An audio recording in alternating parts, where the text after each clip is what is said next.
മകരമാസത്തിലെ ഉത്രാട നക്ഷത്രത്തിൽ ശ്രീനാരായണ ഗുരുദേവൻ പ്രതിഷ്ഠ നടത്തിയ കേരളത്തിലെ ഏറ്റവും പ്രസിദ്ധമായ ക്ഷേത്രമാണ് കുറുക്കഞ്ചേരി ശ്രീമഹേശ്വര ക്ഷേത്രം.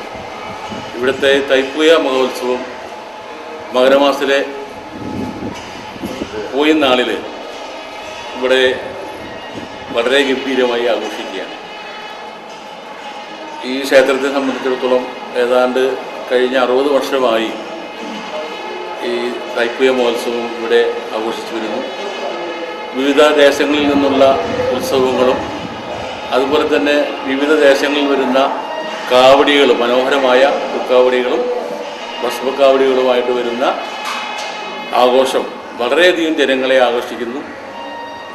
ഒരുപാട് വിദേശികൾ ഉൾപ്പെടെ ആളുകൾ ഇത് കാണാൻ വരുന്നുണ്ട്. ഈ ക്ഷേത്രത്തിനെ സംബന്ധിച്ചിടത്തോളം വളരെയധികം ഐശ്വര്യവും അതുപോലെ തന്നെ അഭിവൃദ്ധിയും പ്രദാനം ചെയ്തുകൊണ്ട് തന്നെ ഇവിടുത്തെ മഹാദേവൻ്റെ അനുഗ്രഹം ഈ പ്രദേശത്തെ മുഴുവൻ ആളുകൾക്കും ലഭിച്ചുകൊണ്ടിരിക്കുന്നതായിട്ടാണ് നമുക്ക് കാണാൻ കഴിയുന്നത്. ഈ ഉത്സവം എല്ലാ അർത്ഥത്തിലും ഒരുപാട് ആളുകളെ ആകർഷിച്ചുകൊണ്ടിരിക്കുന്നു. അതുപോലെ തന്നെ ഇതിൻ്റെ എല്ലാ സവിശേഷതകളും വിവിധ ദേശക്കാർ മത്സരാടിസ്ഥാനത്തിലാണ് ഇവിടുത്തെ ഉത്സവങ്ങൾ പൂരമായാലും കാവടിയായാലും ഇവിടെ കൊണ്ടുവരുന്നത്. അത് വളരെ കൃത്യമായി അവരത് നിർവഹിക്കുന്നു. ഒരുപാട് ആളുകളെ ആകർഷിക്കുന്ന ഒരു വലിയ പരിപാടിയായിട്ടാണ് ഞങ്ങളിത് കാണുന്നത്.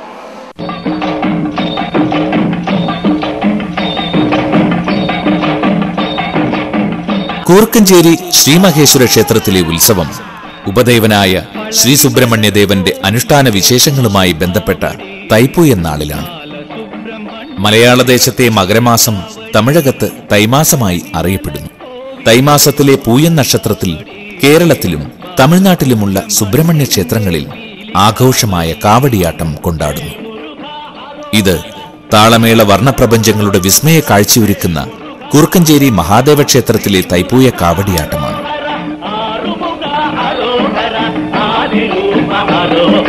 പളനിമല കോവിലിലെ പാൽക്കാവടി, ബാലസുബ്രഹ്മണ്യന്റെ പീലിക്കാവടി.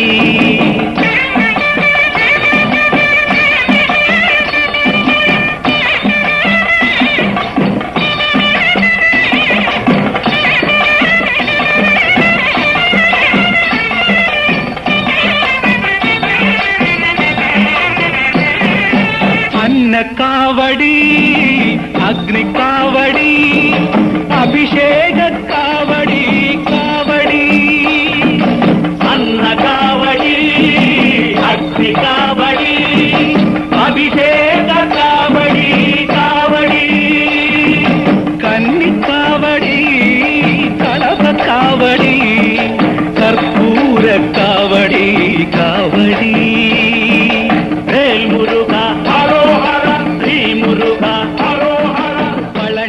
6 പതിറ്റാണ്ടുകളായി ഈ ക്ഷേത്രസന്നിധിയിൽ നടന്നുവരുന്ന ഉത്സവത്തിന് ക്ഷേത്ര കലാപാരമ്പര്യത്തിന്റെ കേരളീയവും അകേരളീയവുമായ ആഘോഷ സമ്പ്രദായങ്ങൾ മികവേകുന്നു. ആനയും അമ്പാരിയും അരങ്ങ് കൈയെടുക്കുന്ന കേരളീയമായ പൂരപ്പൊലിമയോടൊപ്പം വർണ്ണമേളങ്ങളുടെ പെരുങ്കളിയാടുന്ന തമിഴകത്തിന്റെ കാവടിക്കോലങ്ങളും ഇവിടെ ആഘോഷത്തിന് മാറ്റുകൂട്ടുന്നു. അതുകൊണ്ട് തന്നെ ദേശാതിർത്തികളുടെ അതിർവരമ്പുകൾ മായ്ച്ചു കളയുന്ന മഹോത്സവമായി മാറുവാൻ ഈ ആഘോഷവേളകൾക്ക് കഴിയുന്നുണ്ട്.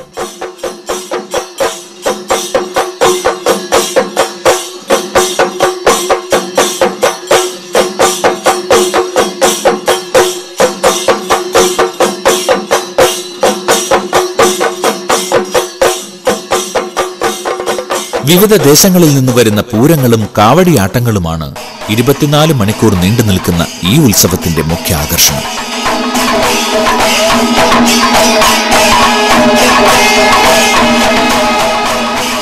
ക്ഷേത്രത്തിന് ഏകദേശം 5 കിലോമീറ്റർ ചുറ്റളവിലുള്ള കണിമംഗലം, വെളിയന്നൂർ, കണ്ണംകുളങ്ങര എന്നീ ദേശക്കാരാണ് പൂരം നടത്തുന്നത്.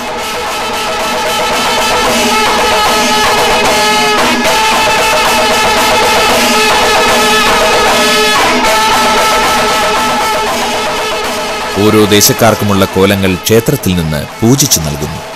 ഈ കോലങ്ങളുമായി തിരികെ പോകുന്ന കരക്കാർ അലങ്കരിച്ച 3 ഗജവീരന്മാരോടുകൂടി മേളത്തോടെ ക്ഷേത്രത്തിലേക്ക് പുറപ്പെടുന്നു.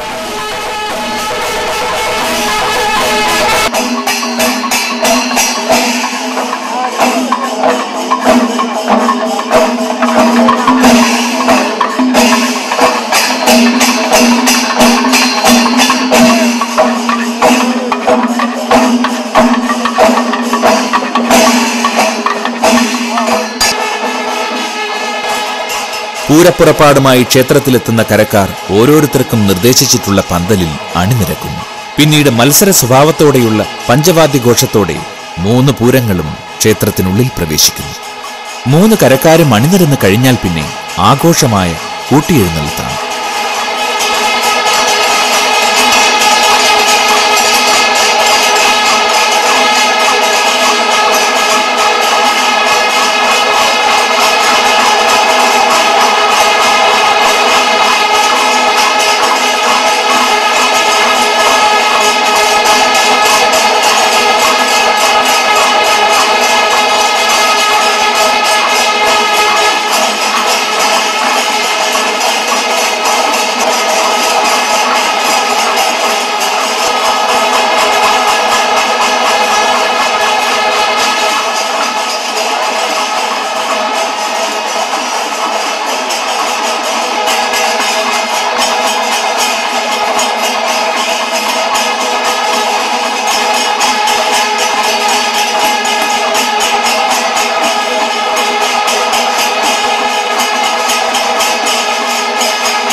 കൂട്ടിയെഴുന്നള്ളത്ത് അവസാനിക്കുന്നതോടെ കരക്കാർ മേളത്തോടെ ക്ഷേത്രം വലം വെച്ച് രാത്രിപൂരത്തിനായി പിരിയുന്നു.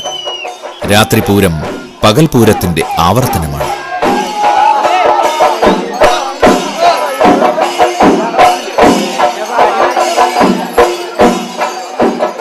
ക്ഷേത്രം വക കരിമരുന്ന് പ്രയോഗമാണ് ഉത്സവസന്ധ്യയുടെ മറ്റൊരാകർഷണം.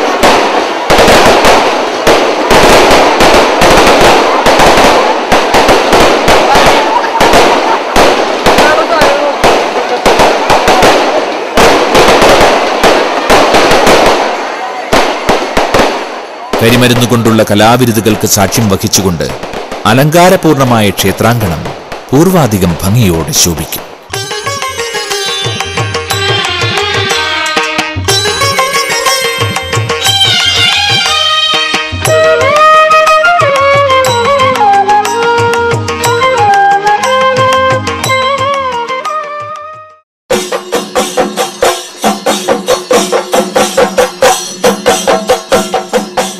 പൂരത്തിന്റെ ചടങ്ങുകൾക്കൊപ്പം തന്നെ കാവടിയാട്ടത്തിന്റെ ഒരുക്കങ്ങളും വിവിധ ദേശങ്ങളിൽ രാവിലെ മുതൽ തന്നെ ആരംഭിക്കും. രാവിലെയും രാത്രിയിലും ക്ഷേത്രത്തിലേക്ക് കാവടി വരവുണ്ട്. വടൂക്കര, നെടുപുഴ, കൂർക്കഞ്ചേരി, ചീയാരം, നിർമ്മലപുരം എന്നീ ദേശക്കാരാണ് പകൽ കാവടിയാട്ടം നടത്തുന്നത്. രാത്രിയിൽ നിർമ്മലപുരം, വടുക്കര, കൂർക്കഞ്ചേരി, കണിമംഗലം, ചീയാരം, മുനയം എന്നീ ദേശക്കാരാണ് കാവടി ഒരുക്കുന്നത്. പകൽ കാവടി അമ്പലക്കാവടി എന്നറിയപ്പെടുന്നു. രാത്രിയിലെ കാവടികൾ ഭസ്മക്കാവടികളാണ്. ഭക്തിയുടെ ആനന്ദരൂപത്തിന്റെ ബഹിർസ്ഫുരണമാണ് കാവടിയാട്ടം. ശിവപുത്രനായ സുബ്രഹ്മണ്യനെ പ്രതിഷ്ഠിച്ചിട്ടുള്ള ക്ഷേത്രങ്ങളിലെ അനുഷ്ഠാന നൃത്തരൂപമായി ഇത് അരങ്ങേറുന്നു. താരകാസുര നിഗ്രഹത്തിനായി ദേവസേനാപതിയായി അഭിഷേകം ചെയ്ത ശ്രീസുബ്രഹ്മണ്യൻ ഭൂതഗണങ്ങളുടെ രാജാവാണ്. ആലങ്കാരികമായ ഒരുക്കത്തോടെ നൃത്തമാടുന്ന കാവടിയാട്ടക്കാർ ഭൂതഗണങ്ങളുടെ പ്രതീകമാണ്.